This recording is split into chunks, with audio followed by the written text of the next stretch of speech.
শুধু স্ত্রীর সাথে খারাপ ব্যবহার করার কারণে কিয়ামতের ময়দানে আল্লাহ পাক হাজার হাজার স্বামীদেরকে আল্লাহ পাক জাহান্নামের মধ্যে ঢুকিয়ে দেবেন।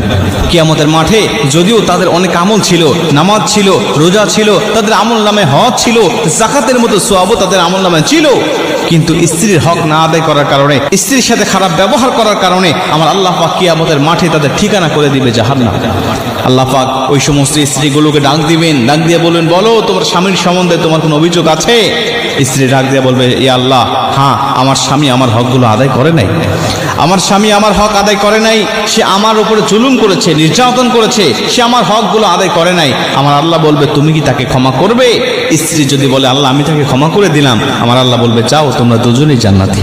কিন্তু স্ত্রী যদি বলে, আল্লাহ আমি তাকে ক্ষমা করতে পারবো না, কারণ এতটা জুলুম করেছে, আমি শুধুমাত্র এই কিয়ামতের ময়দানের অপেক্ষায় ছিলাম যে কিয়ামতের ময়দানে আল্লাহর কাছে আমি অভিযোগ করব, কারণ দুনিয়াতে আমার অভিযোগ শোনার মতো কোনো ব্যক্তি ছিল না।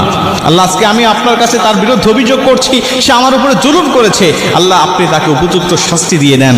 আমার আল্লাহ পাক তখন ওই স্বামীকে ঠেকিয়ে দিবেন, বলবেন, না, তোমার জন্য জান্নাত যাওয়া যাবে না, তোমার জন্য জাহান্নাম ওয়াজিব হয়ে গেছে, কারণ তুমি বান্দার হক নষ্ট করেছো, তুমি তোমার স্ত্রীর হক নষ্ট করেছো, তোমার স্ত্রী ক্ষমা করবে না যতক্ষণ, তোমাকে জান্নাতে ঢুকতে দেব না ততক্ষণ। কিয়ামতের ময়দানে এরকম ভাবে আল্লাহ পাক প্রতিটা স্ত্রীর কাছ থেকে আল্লাহ পাক সাক্ষ্য নেবেন। আমরা অবশ্যই চেষ্টা করবো স্ত্রীর হকগুলো আদায়